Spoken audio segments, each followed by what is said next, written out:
안녕하세요. 오늘도 사연 살롱을 찾아주셔서 감사합니다.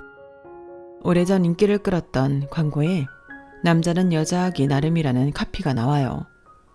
당시 무명이었던 모 여배우는 이 광고 하나로 일약 스타덤에 올랐고 오랜 시간 정상의 자리를 지킬 수가 있었어요. 수십 년이 지난 광고 얘기를 갑자기 왜 하는지 궁금하시죠? 그건 바로 제가 오늘 보내려는 사연이 이 광고 카피를 그대로 닮았기 때문이에요. 저는 23살 나이에 11살 차이가 나는 남자랑 결혼을 했어요. 20대 초반 여자가 30대 중반 남자를 만나 결혼을 한다고 하니까 다들 남자가 돈이 많은가 보다 생각했지만 실상은 그렇지 않았어요. 남편은 그저 평범한 회사원이었거든요. 게다가 연로하신 부모님의 동생들까지 있어서 얼마 안 되는 월급으로 부모님 생활비에 동생들 학비까지 지원하다 보니 결혼할 당시 남편 수중에는 단돈 100만 원도 없었어요. 살고 있던 500의 30살이 월세 원룸이 남편이 가진 전 재산이었죠. 30이 넘은 박봉 월급쟁이에 가진 돈도 없고 딸린 식구들은 많고 누가 봐도 결혼 상대로는 낙제점에 가까운 사람이었어요. 그런데도 제가 이 남자랑 결혼을 결심했던 건 천성이 착하고 부지런한 데다 제 부모보다 저를 더 아껴주기 때문이에요. 결혼 생활을 해보신 분들은 아실 거예요. 살아보면 돈보다는 나를 아껴주는 배우자가 최고라는 걸요. 지금은 이렇게 말을 하지만 사실 저도 신혼 초에는 돈 때문에 마음고생을 참 많이 했어요. 돈이 인생의 전부는 아니지만 그래도 인생을 살아가는데 돈처럼 필요한 것도 없으니까요. 돈 때문에 내 남편이 사람들한테 무시당하는 걸 목격했을 때는 정말이지 참기 힘들 정도로 분노가 치밀더라고요. 그래서 남편 몰래 일을 시작했고 덕분에 지금은 내 남편 길을 살려줄 정도는 재력을 쌓았답니다. 그럼 지금부터 가난한 11살 연상의 남자를 만나 남편을 성공시키기까지 벌어진 현대판 평강공주 스토리를 전해드릴게요. 저희 부모님은 전문직 종사자로 꽤 재력을 가진 분들이세요.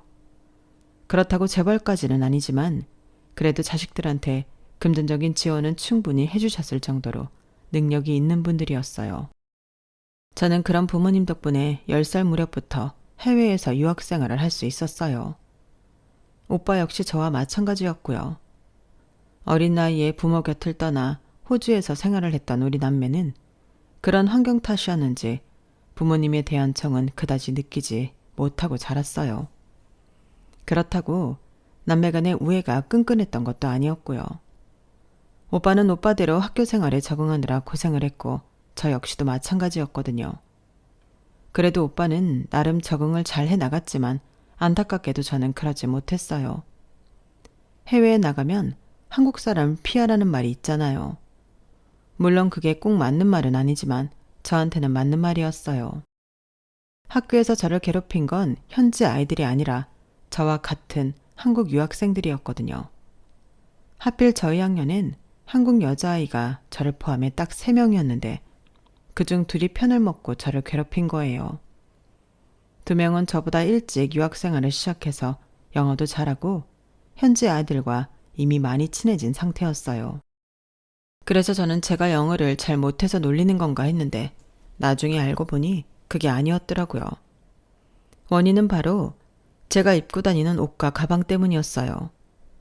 사실 저는 브랜드에 대해 잘 알지 못했기 때문에 엄마가 사주시는 옷과 가방을 쓰곤 했는데 그게 학생들이 들고 다니기에 가격대가 나가는 고가의 물건이었던가 봐요.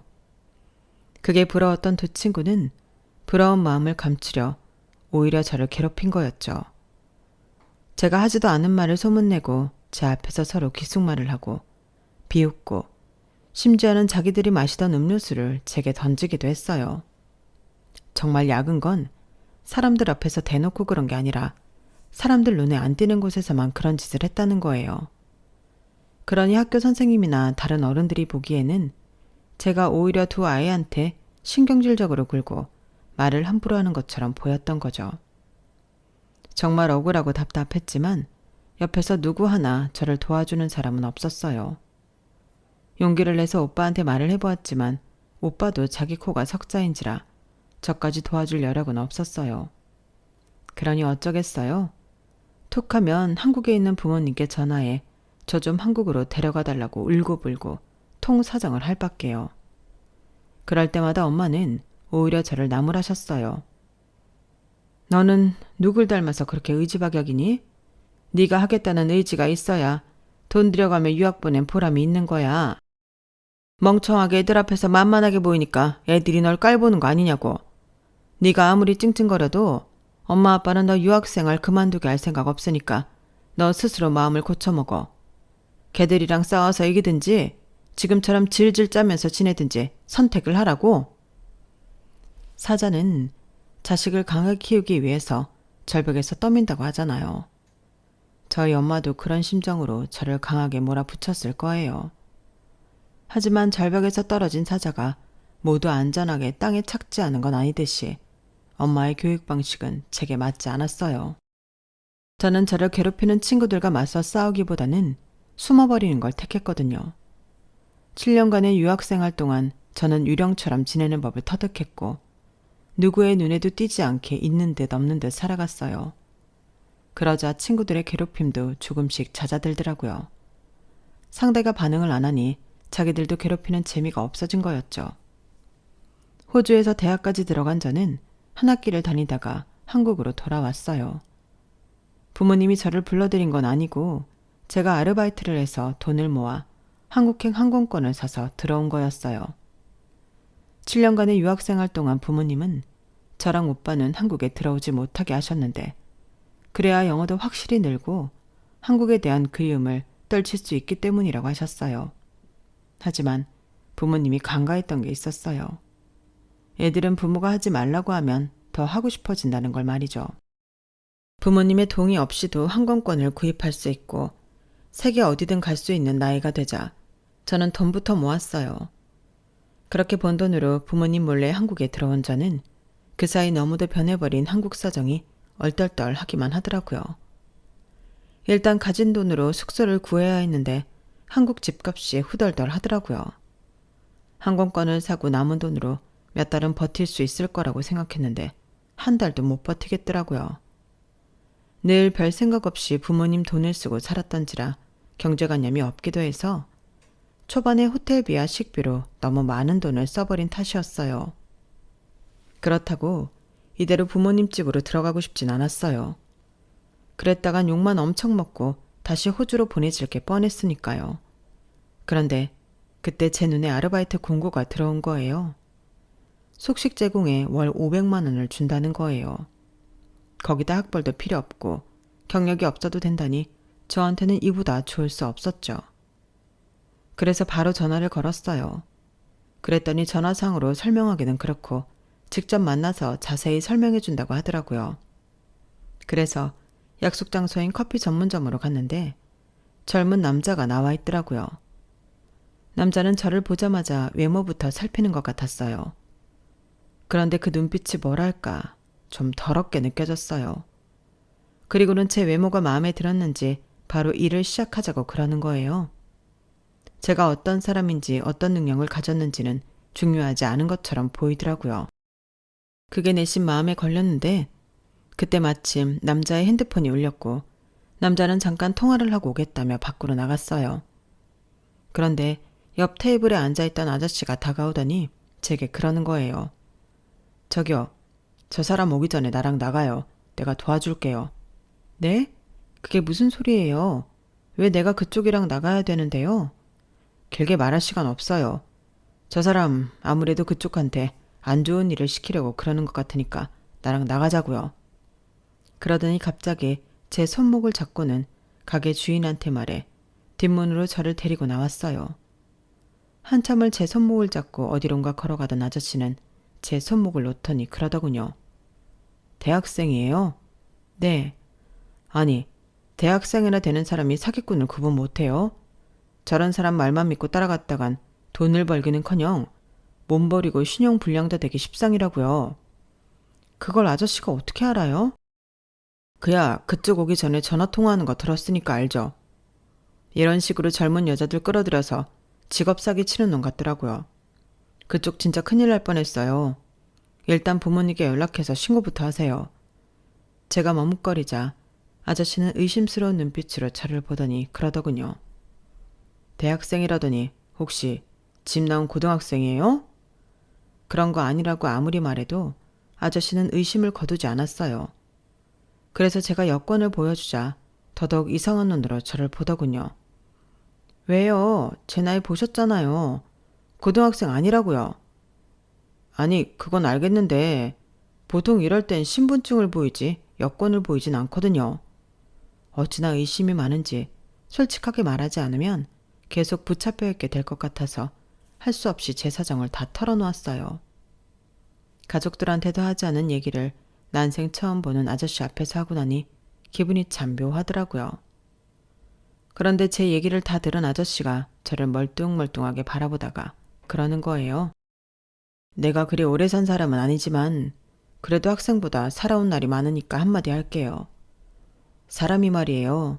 힘든 일이 있을 때 피하기만 하면 안 되는 거예요. 당장은 눈앞에서 문제가 사라진 것 같겠지만 사실은 그 순간에도 문제는 눈덩이처럼 커지기 마련이거든요. 학생이 말도 없이 한국에 들어와서 이러고 다니는 사이에 그쪽 부모님은 얼마나 애가 타기시겠어요. 어쩌면 경찰에 실종신고를 냈을지도 몰라요. 한국에서나 그러면 다행이게요. 호주 경찰까지 나서게 되면 이거 일이 정말 커지는 거라고요. 그런데도 집에 연락 않고 이러고 다닐 거예요? 아저씨 말이 하나도 틀린 게 없었기 때문에 저는 아무 말도 할 수가 없었어요. 한국에 돌아온 이후 내내 제 자신을 누르던 무거운 돌의 정체가 바로 아저씨가 말한 현 상황이었으니까요. 그러지 말고 부모님께 연락해요. 죽이 되든 밥이 되든 맞서서 해볼 건 해보고 그래도 안 되면 그땐 아저씨는 뒷말을 잇지 못하고 말을 더듬었어요. 그 모습을 보니 순간 귀여워 보이지 뭐예요. 그래서 장난을 좀 쳤죠. 그때 뭘 어쩔 건데요? 아저씨가 뭐 어떻게 해줄 거예요? 그러자 아저씨는 낮은 한숨을 쉬더니 그러더라고요. 그땐 내가 도와줄게요. 순간 그 말에 심장이 철렁 내려앉는 기분이 들었어요. 지금까지 부모님을 비롯해 오빠나 주변 사람 누구도 나를 도와주겠다고 나선 사람이 없었는데 처음 본 아저씨가 선뜻 도와주겠다고 하니까 기분이 이상하더라고요. 그동안 싸늘하게 식어있던 가슴이 왠지 따뜻하게 온기가 번지는 기분이었어요. 그러자 나도 모르게 눈에 눈물이 고이기 시작하더라고요. 순식간에 눈에 눈물이 그렁그렁하게 고이자 저보다 아저씨가 더 놀라는 눈치였어요. 아저씨는 겁을 줄 생각은 없었다면서 사과까지 하더군요. 결국 저는 그날 난생 처음 본 아저씨 옆에서 어걱거리며 대성통곡을 했어요. 지나가는 사람들이 저와 아저씨를 이상한 눈으로 쳐다보는데도 아랑곳 않고 말이죠. 그런데도 아저씨는 제 곁을 떠나지 않고 사람들의 싸늘한 눈초리를 온몸으로 받고 있었어요. 한참 울고 난 저는 아저씨한테 고맙다고 말하고는 전화번호를 물었어요. 왜 그랬는지 모르겠지만 이상하게 이 아저씨를 놓치면 안 되겠다는 생각이 들었던 것 같아요. 그렇게 아저씨와 헤어지고 호텔로 돌아온 저는 짐을 싸들고 부모님 집으로 갔어요. 부모님은 한창 일하실 시간이라 집에는 일하는 도우미뿐 혼자 계시더라고요. 제가 이 집 딸이라고 말하자 엄마한테 확인차 전화를 하셨는데 그 바람에 엄마는 일을 하다 말고 집으로 달려오셨고 그날 저는 비 오는 날 먼지가 나도록 엄마한테 엄청 맞았어요. 그런데 웃기는 게 뭔지 아세요? 제가 집에 도착하기 전까지 부모님은 제가 호주에서 한국으로 돌아온 사실조차 몰랐다는 거예요. 함께 살고 있던 오빠가 집에 말을 안 했더라고요. 오빠 말로는 제가 여행을 간 줄 알았다나요? 말도 안 되는 변명에 어이가 없었지만 이번 일로 한 가지는 확실히 알 수 있었어요. 피가 섞인 식구들보다 오히려 낮에 만났던 그 아저씨가 나를 더 생각해줬다는 걸 말이죠. 부모님께서는 당장 호주로 돌아가라고 하셨지만 이미 학교에 자퇴서를 내고 왔다는 말에 망연자실하셨어요. 물론 거짓말이었지만 부모님께서는 그 사실을 알지 못하셨기 때문에 저의 호주행을 포기하게 되었지만요. 엄마는 당장 수능 준비를 하라고 다그치셨고 아빠는 되려 엄마한테 화를 내셨어요. 애들 관리를 어떻게 했길래 부모한테 말도 없이 이런 일을 벌이냐고 말이죠. 뭐? 아니, 애는 나 혼자 낳았어? 왜 내 책임으로 돌려? 그러는 당신은 평소에 애들한테 관심이나 있었어? 얘들 학교 선장부터 현지 집까지 죄다 내가 가서 구해주는 동안 당신은 뭘 했냐고. 당신만 바쁜 거 아니야. 나도 눈코 뜰 새 없이 바쁘다고. 그렇게 시작된 말다툼은 급기야 큰 싸움으로 번졌고 제가 방에 들어간 이후에도 집안 살림을 집어 던지며 한참을 싸우셨어요. 이틀 뒤 엄마는 제게 재수학원 수강증을 건네셨고 저는 졸지에 재수를 하게 되었어요. 하지만 7년 동안이나 호주에서 학교를 다녔던 저한테 한국 교육은 따라가기 힘들 정도로 벅찼어요. 그나마 자신이 있던 영어마저도 수능 기출문제를 풀어보고는 전의를 완전히 상실하게 되었지 뭐예요.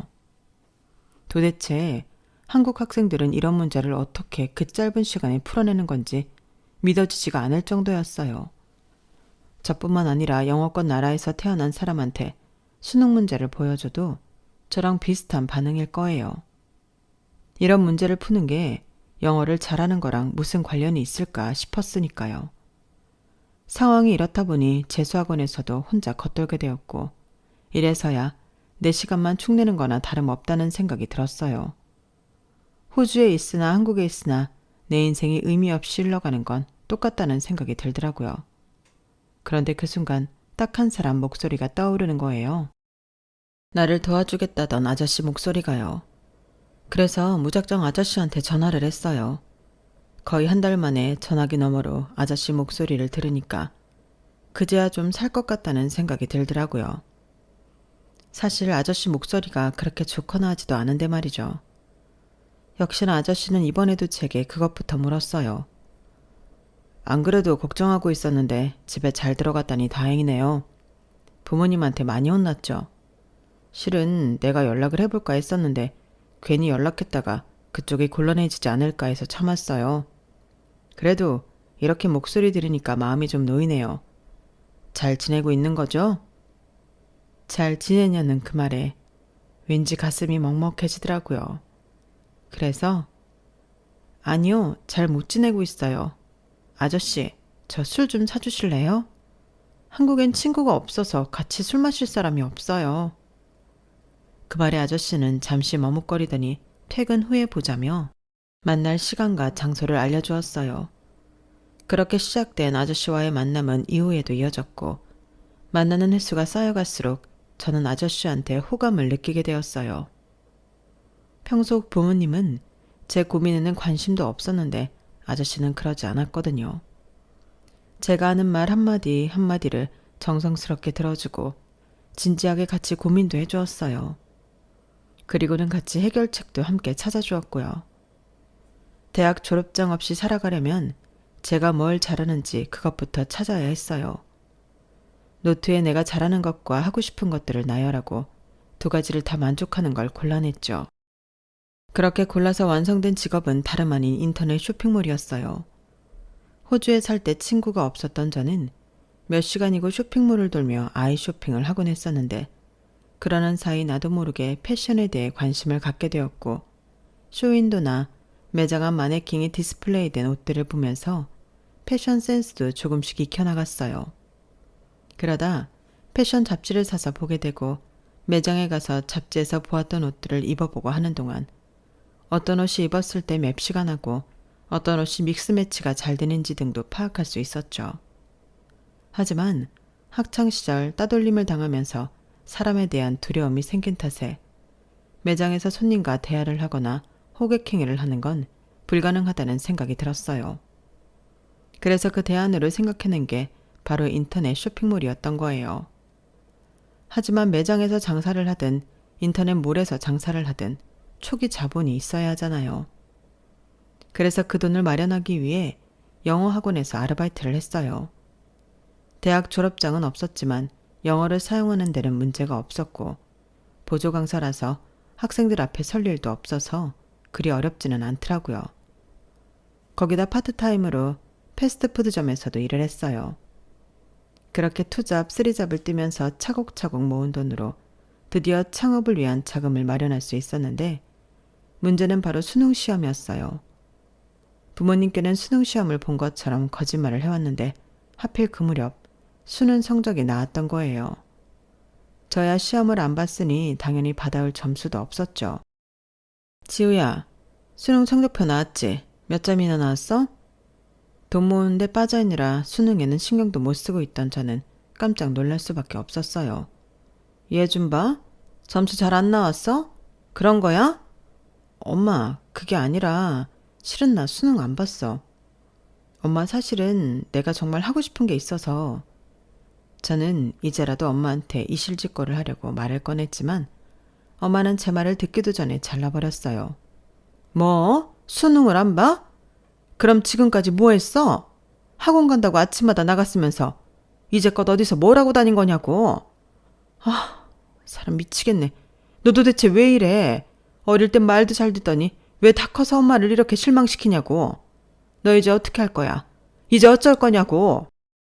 엄마가 소리를 지르는 바람에 아빠도 제 방으로 찾아오셨고 결국 저는 부모님 앞에서 모든 걸 다 털어놓게 되었어요. 솔직하게 제가 하고 싶은 일이 있다고 말씀을 드리고 더는 저한테 대학에 들어가길 강요하지 말아달라고 부탁도 드렸어요. 하지만 제 말은 씨도 안 먹히더라고요. 아빠는 벌개진 얼굴로 엄마한테 소리쳤어요. 당신 당장 얘 선자리부터 알아봐. 혼처 정해질 때까지 앞으로 집 밖에 절대 못 나가게 하라고. 어떻게 우리 집안에서 저런 머저리 같은 게 나온 건지. 아, 그래? 얘가 당신 머리 닮은 모양이네.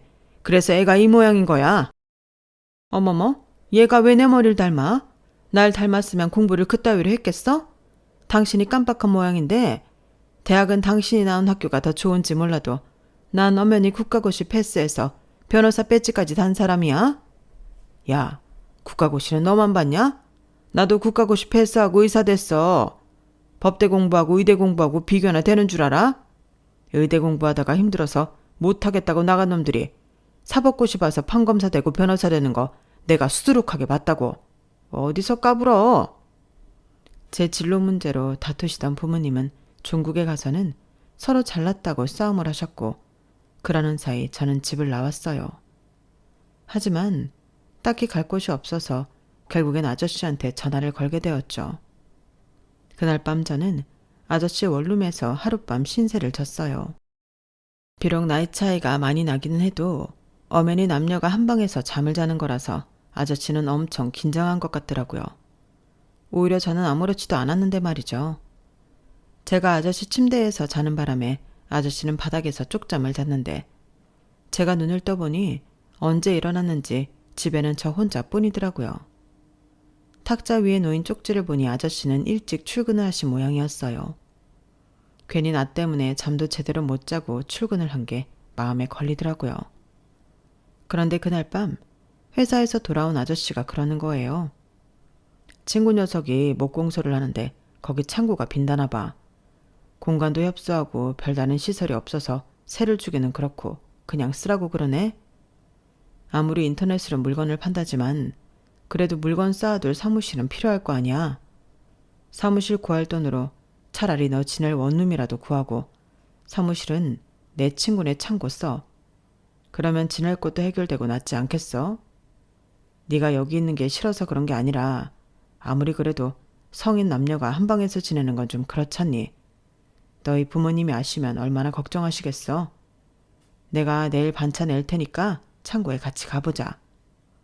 이번에도 아저씨는 어떻게든 제가 꿈을 이루도록 나름대로 자기 서포트를 해주었어요. 창고에 가보니 좁기는 해도 교통도 편하고 물건을 쌓아두는 데는 문제가 없겠더라고요. 하지만 선뜻 원룸을 구하기는 좀 그랬어요. 창업을 해도 바로 수입이 생기는 게 아닐 테니까 최대한 비상금을 챙겨두고 싶었거든요. 그래서 원룸 대신 창고 근처 고시텔을 구해서 들어갔어요. 어차피 잠만 잘 용도라서 저한테는 오히려 낫더라고요. 혼자 살면 치안도 걱정되고 또 보증금에 월세, 공과금까지 따박따박 들어가야 해서 그 돈이 너무 아까웠는데 잘 됐다 싶더라고요. 그렇게 준비를 해두고는 부모님이 안 계시는 낮 시간을 이용해 집에서 제 짐을 빼왔어요. 짐이라고 해봐야 노트북과 옷가지 몇 개뿐이었지만요. 그렇게 창고에서 시작한 인터넷 쇼핑몰 사업은 예상대로 처음부터 수익이 나진 않았어요. 그래도 한동안 전에 나가던 영어학원에서 일을 병행해야 했죠. 수익 없이 시간만 흐르자 속에서는 미친년이 널뛰기 하듯 하루에도 수십 번씩 장사를 엎어말어 고민을 했지만 아저씨 앞에서는 그런 내색을 하지 않았어요. 제가 초조해하는 모습을 보이면 아저씨가 더 걱정할 것 같았거든요. 아, 어떡하냐? 이렇게 주문량이 적어서야. 아저씨, 걱정하지 마. 난 스티브 잡스처럼 보란듯이 성공할 거니까. 스티브 잡스도 처음엔 나처럼 요만한 차고에서 시작했대. 그런데 지금은 온 세상 사람들이 다 아는 브랜드로 키웠잖아. 뭐든 처음 시작할 땐 시련이 따르는 거야. 그래야 성공했을 때 쾌감이 더 크지. 나는 아무렇지도 않은데 왜 아저씨가 더 걱정을 해? 아무 걱정하지 마. 난 아직 젊잖아. 이번에 망하면 돈 더 벌어서 다음에 성공해도 되니까. 말은 그렇게 했지만 사실 저도 똥줄이 타는 건 마찬가지였어요. 거기다 엄마는 수시로 전화해서는 선짜리 잡혔으니 집으로 들어오라고 난리를 치셔서 제 속이 아니었어요. 그렇게 3개월쯤 지났을까요? 홈페이지에 올려놓은 옷들 중 몇 가지가 대박을 친 덕분에 수익이 갑자기 수직 상승을 하게 된 거예요. 알고 보니 드라마에서 어떤 여배우가 저희 제품과 비슷한 옷을 입고 나온 모양인데 그 덕분에 저희 상품이 덩달아 판매수가 늘게 된 거더라고요. 거기에 착안해서 유명 드라마에 나온 옷들과 비슷한 디자인으로 제품을 만들어 올렸더니 이후에도 주문이 밀려 들어왔어요. 그런 식으로 몇 번의 대박을 치는 사이 어느 정도 고정 손님이 생겼고 슬슬 제품의 질에 신경을 쓰기 시작했어요. 어린 친구들은 디자인과 가격에 중점을 둔 쇼핑을 하는 반면 직장에 다니는 여성들은 사무실에 입고 나가야 하기 때문에 옷의 질을 무시할 수 없거든요. 가격을 조금 높게 책정하더라도 입을 만한 옷을 제대로 만들자 생각했던 건데 그게 제대로 먹혔어요. 속에 받쳐 입을 속티나 레깅스는 저렴한 제품도 판매하지만 적어도 슬랙스랑 스커트, 블라우스나 자켓류는 브랜드 제품만큼의 퀄리티를 뽑으려고 했고 어느 옷과도 믹스매치가 되도록 신경을 썼더니 바로 반응이 오더라고요. 주문이 나달이 늘어서 학원 일도 그만두고 창고에서 나와 평수가 꽤 되는 오피스텔로 옮겼어요. 가방과 구두, 그 밖에 액세서리 제품까지 추가하면서부터는 아르바이트생도 고용하기 시작했고요. 그렇게 3년 가까이 지나는 동안 쇼핑몰은 완전히 자리를 잡았고 대기업 간부급 연봉의 2배 정도는 벌게 되었어요. 그렇게 수입이 안정이 되고 나니까 슬슬 결혼 생각을 하게 되더라고요. 제 나이를 생각하면 아직 급할 일은 아니었지만 아무래도 아저씨 때문에 마음이 조급해졌거든요. 우리는 쇼핑몰을 시작하고 1년쯤 지나서부터 교제를 시작했는데 왠지 아저씨는 언제고 저를 놔주겠다는 생각을 가지고 저를 만나는 것 같았어요. 나이 차이가 있다 보니 자신이 제 발목을 잡지 말아야겠다고 결심한 건지 연인 사이라면 흔히 하는 스킨십도 꺼려하는 눈치였어요. 그래서 하루 나를 잡아 솔직하게 말을 했어요. 자기, 나랑 사귀는 거 맞아? 가만 보면 나만 좋아 죽는 것 같아. 혹시나 해서 하는 말인데 내가 딴 남자 생기면 놔줄 거야? 혹시나 하는 마음에서 해본 말이었는데 글쎄 아저씨가 그 말에 고민을 하지 뭐해요. 그러더니 내가 봐서 정말 괜찮은 사람이면 놔줘야지. 뭐? 아 진짜 어이없네. 무슨 남자가 이렇게 용기가 없어? 잘 들어. 난 자기한테 아무리 멋진 여자가 생겨도 절대 안 놔줄 거야. 내가 바지가랑이 꽉 붙들고 끝까지 내 옆에 붙잡아 둘 거라고. 그러니까 나한테서 도망칠 생각일랑 꿈에도 하지 마. 그리고 나 자기랑 올해 가을에 결혼할 거야. 안 된다는 말은 사양이야. 11살이나 어린 여자 2년이나 데리고 놀았으면 책임질 생각을 해야지. 어디서 딴 놈한테 보낼 생각을 해? 괘씸해서라도 난 결혼해야겠으니까 그렇게 알아. 제 말에 아저씨는 벙찐 표정이 되었지만 그래도 싫다는 말은 안 하더라고요. 그렇게 우리는 제멋대로 결혼 날짜까지 정했고 양가 부모님께는 결혼 허락이 아닌 통보를 했어요. 청첩장까지 다 찍어서 말이죠. 그 바람에 엄마는 뒷목을 잡으셨고 아빠는 평소처럼 엄마 탓을 하셨어요. 아빠, 언제까지 엄마 탓을 할 거야? 나 엄마 혼자 만든 자식이야? 아니잖아. 가장이 됐으면 가족을 책임질 생각을 해야지. 왜 매번 힘들고 불편한 일은 엄마한테 미루고 쏙 빠지려 그래? 내가 남편감을 고를 때 가장 중점을 두고 생각한 게 뭔지 알아? 아빠랑 완전히 반대인 남자. 그게 내 조건이었어. 나는 아빠 같은 남자 만나서 엄마처럼 살기 싫었거든. 어릴 땐 내 인생을 자기 마음대로 조종하는 엄마가 미웠는데 이제 와 생각해보니까 엄마가 제일 불쌍한 것 같아. 아빠 같은 남자 만나서 모든 일을 다 떠안고 살았으니까. 내 결혼이 마음에 안 들면 결혼식장에 안 와도 돼. 대신 나는 그날로 아빠 딸 그만할 거야. 제 말에 아빠는 아무 말도 못하고 눈만 껌뻑거렸고 엄마는 내심 통쾌해하는 표정이었어요. 결국 제 결혼식에 부모님은 물론 오빠도 참석을 하기는 했어요. 남들 시선을 중요하게 생각하는 분들인지라 그날만큼은 세상에서 가장 인자한 부모님의 모습을 하고 있었죠. 결혼식 전날까지도 절대로 참석하지 않겠다고 호언장담을 하시던 분들이 말이에요. 반면에 저희 시댁에서는 저를 엄청 반겨주셨어요. 남편 막내 동생보다도 7살이나 어린 저를 잡으면 터질까 불면 날아갈까 애지중지하시더라고요. 비록 경제적으로는 저희 집에 비해 많이 기우는 시댁이었지만 그래도 가족들이 모이면 그렇게 화기애애할 수가 없었어요. 제 친정과는 완전 반대의 분위기였거든요. 한 번도 가족들 품에서 따뜻함을 느끼지 못했던 저는 시댁에서 가족애를 느낄 수 있었어요. 사랑도 많이 받고 때로는 위로도 많이 받았어요. 15년 넘게 결혼 생활을 해오면서 시댁 식구들을 내 진짜 가족이라고 여기며 살았으니까요. 그래서 금전적으로도 물심양면 도왔고 시댁에 일이 생기면 내일처럼 달려가곤 했죠. 어쩌면 이렇게 할 수 있었던 건 모두 남편 때문이 아니었을까 생각해요. 시댁 식구들이 아무리 잘해줘도 남편이 미우면 좋은 마음이 생기겠어요? 내 남편이 이쁘니까 시댁 식구들도 좋게 보이는 거죠. 그런데 얼마 전부터 남편이 평소와 달리 불안한 모습을 보이지 뭐예요. 제가 남편을 부르면 깜짝깜짝 놀라게 일쓰고 밤에 자다가 말고 침실을 나가 한참 지나서야 돌아오곤 하는 거예요. 불안한 마음에 저희 회사 기혼 여직원들한테 물었더니 다들 한결같이 남편이 바람났을 때 그런 태도를 보인다고 그러더라고요. 말로는 우리 남편은 절대 바람 피울 사람이 아니라고 했지만 그러면서도 한편으로는 의심이 가기는 했어요. 아무리 마음에 들어서 산 옷도 한 차례 입고 나면 질리는데 한 여자랑 15년 넘게 살았는데 왜 안 질릴까 싶더라고요. 그래서 하루는 남편 출근길을 따라갔어요. 출퇴근 시간이 칼 같은 남편이 여자를 만난다면 그건 회사 안에서 만날 거라는 합리적인 의심이 들었거든요. 그렇게 남편의 뒤를 밟아 남편의 회사 로비까지 갔는데 거기서 억장이 무너지는 일을 목격한 거예요. 남편이 엘리베이터 앞에 막 섰는데 먼저 와서 서 있던 중년 남자가 제 남편을 보고는 혀를 차지 뭐예요. 거참 사람이 말귀를 못 알아먹네. 이 부장 이런다고 뭐가 달라지나? 출근하지 말라는데 왜 기어나와서 아침부터 사람 기분 잡지게 해? 내가 어제 그렇게 말했는데 내라는 사표는 안 내고 왜 출근을 하냐고. 제발 나가랄 때 조용히 꺼지세요.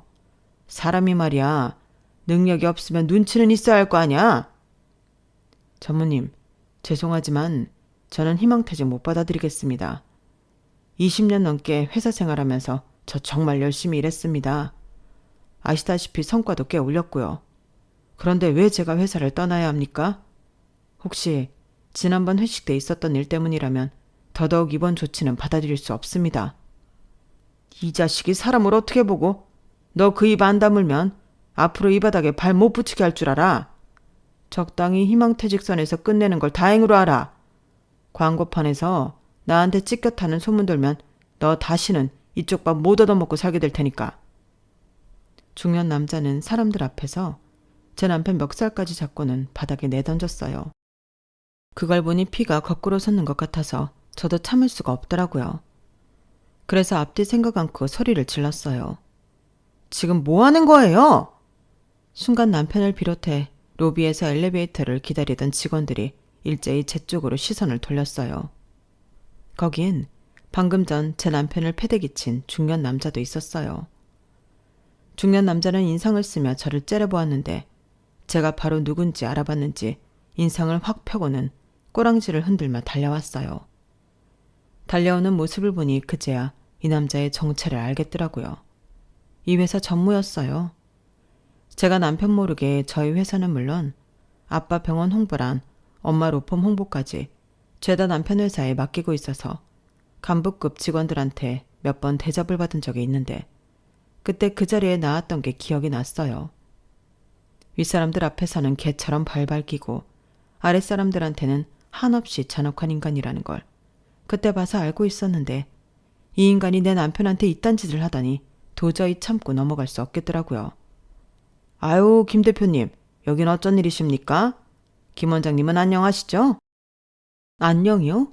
지금 남의 남편한테 폭력을 행사하고도 그딴 소리가 나옵니까? 여보, 안 다쳤어? 도대체 무슨 일이야? 당신이 왜 저런 인간한테 당하는 건데? 일단 아빠 병원에 가서 진단서부터 끊자. 그리고는 엄마 로펌에 가서 직장 내 폭력으로 소송부터 걸자고. 나도 아까워서 손도 안 대는 금쪽 같은 내 남편한테 감히 손찌검을 해? 내가 저 인간 절대 가만히 안 둬. 그제야 상황 파악이 됐는지 전무가 파르르 떨리는 입술로 버벅거리며 다가오더라고요. 아니 그럼 이 부장이 김 대표님 바깥분이셨습니까? 아유, 제가 그런 줄도 모르고 신뢰를 범했습니다. 이 부장, 내가 실수를 했네. 어디 다친 건 아니지? 왜요? 이제 와서 무릎이라도 꿇고 싹싹 빌기라도 할 겁니까? 아무리 손바닥만한 회사라지만 그래도 전통이 있는 회사인 줄 알았는데 오늘 보니 완전 개판이네요. 어떻게 전무라는 사람이 사람들 앞에서 자기 직원한테 이렇게 폭력을 휘두를 수 있습니까? 요즘 세상에 이러고도 무사히 넘어갈 수 있을 거라고 생각해요? 여보, 이딴 회사 당장 그만둬도 돼. 당신처럼 회사를 위해 밤낮 없이 죽어라 일해온 직원을 하루아침에 내모는 회사라면 더 충성할 이유 없어. 차라리 내가 회사 차려줄 테니까 당장 때려치우라고. 그리고 당신 단단히 각오해야 할 거야. 오늘 사람들 앞에서 내 남편한테 망신 준 거 그거 배로 톡톡히 받아낼 테니까. 아, 그보다 먼저 돈줄부터 끊어야겠네. 그동안 나랑 거래했던 일들 오늘부로 다 끊을 테니까 그런 줄 알아요. 내 회사 일은 물론 우리 아빠 병원, 우리 엄마 로펌, 거기다 내 부모님이 연결해준 병원들이랑 회사들까지 순차적으로 다 끊을 테니까 어디 한번 잘 살아보시라고요. 그 길로 저는 남편을 데리고 집으로 돌아왔어요. 솔직히 남편이 다니는 회사가 규모가 있는 회사는 아니었어요. 그래도 제 회사는 물론 부모님까지 동원해 일감을 몰아줬던 건 다 내 남편 때문이었는데 이런 꼴을 당하고 보니 더 이상 거기에 힘을 실어줄 필요가 없는 거잖아요. 제 남편을 때린 전무는 회사 대표의 동생으로 평소에도 자기 마음에 안 드는 직원들한테 폭력과 폭언을 일삼던 인간이라고 하더라고요. 제 남편이 전무한테 찍힌 건 회식 자리에서 전무의 폭언에 시달리는 여직원을 도와준 것 때문이라고 했어요. 그런 걸로 20년 넘게 근속해온 직원을 하루아침에 해고시키는 인간이나 그런 불합리한 처사를 그대로 진행하는 회사나 도저히 용서가 안 됐어요. 그래서 엄마 로펌에 연락해 바로 소송을 진행하게 되었죠. 거기다 앞서 말한 대로 광고도 죄다 끊어버렸고요. 그랬더니 회사 대표가 직접 집으로 찾아와 싹싹 빌더군요. 전무로 있던 자기 동생도 회사에서 내보냈으니 그만 화를 풀고 자기 좀 도와달라고요. 싫어요. 만약 제 남편한테 힘있는 처가가 없었더라면 그런 더러운 꼴을 당하고도 억울하게 회사에서 잘렸을 거 아니에요. 지금까지 제 남편처럼 억울하게 그만둔 직원이 없을 거라는 보장도 없고요. 그래서 선처하기 싫어요. 그러니까 함부로 용서를 구걸하지 마시고 가서 회사 직원들이나 챙기세요. 오너 리스크로 지금쯤 꽤나 술렁이고 있을 테니까요. 저는 할 말을 다 하고는 대표를 내보냈어요. 그 일이 있고 몇 달이 지난 지금까지도 소송은 이어지고 있지만 엄마 말이 걱정 안 해도 될 거라고 그러시더라고요. 많은 사람들이 전무가 제 남편한테 폭력을 행사하는 걸 직접 목격한 데다 퇴사자 중에 비슷한 일을 당한 사람들이 증언까지 하기로 했기 때문이었죠. 소송과는 별개로 남편은 현재 창업을 준비 중에 있어요. 아빠가 이참에 남편한테 직접 광고회사를 차려보라고 하셨거든요. 창업에 필요한 비용은 아빠가 투자해 주시겠다고요. 사실 아빠가 이렇게까지 일을 도와주시는 데는 이유가 있어요. 가족끼리 대화도 없고 서로 얼굴만 마주쳐도 우르렁대던 우리 가족을 지금처럼 가깝게 만든 사람이 제 남편이거든요. 결혼 후 남편은 아내와 자식들한테 외면당하던 아빠를 찾아가 낚시도 같이 다니고 술친구도 해주면서 가족들과 어울릴 수 있게 다리를 놔주었어요. 게다가 세상 쌀쌀맞은 저희 엄마가 우리 사위, 우리 사이를 달고 살 정도로 살갑고 믿음직한 사위 노릇을 해왔고요. 그뿐인가요? 이기적인 저희 오빠까지 어떻게 구워 삶았는지 지금은 오빠도 저랑 통화도 자주 하고 가족끼리 여행도 다닐 정도라니까요. 이러니 장인장모 사랑을 독차지하는 건 당연한 일이죠. 오래전 광고에서는 남자는 여자하기 나름이라고 했지만 저희 경우는 그 반대예요. 모든 건 남자하기 나름인 셈이니까요. 사람의 마음을 다치게 하는 건 사람이지만 사람의 마음을 치유하는 건 역시 사람이라는 걸 저는 제 남편을 만나고 알게 됐어요.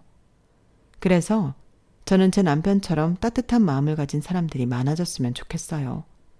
그러면 세상이 지금보다 조금은 따뜻하게 느껴질 것 같거든요. 지금까지 제 사연을 들어주셔서 감사합니다. 따뜻한 분들이 여러분의 곁에도 있기를, 그래서 서로를 알아보길 바랍니다. 행복하세요. 여러분, 사연 댓글에 응원과 현명한 조언 부탁드려요. 좋아요와 구독은 저에게 큰 힘이 됩니다. 오늘도 좋은 일 가득하세요.